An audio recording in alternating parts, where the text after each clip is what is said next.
মধ্যবিত্ত, তুমি মধ্যবিত্তদের কয়েকটা সমস্যার নাম বলো।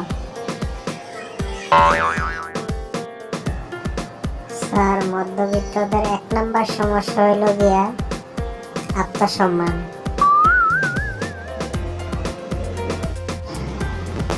কি আত্মসম্মানের কথা কেন বললি? টাকার কথা হলে বলতে পারতি। বলতো দেখি কেন আত্মসম্মানের কথা বললি? স্যার, মধ্যবিত্তরা সবসময়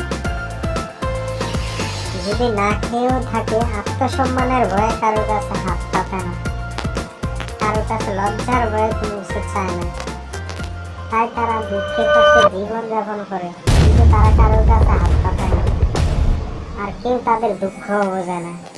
যার কারণে বললাম আত্মসম্মানটা হচ্ছে সবচেয়ে বড়, মধ্যবিত্তদের জন্য সবচেয়ে বড় সমস্যা হচ্ছে আত্মসম্মান।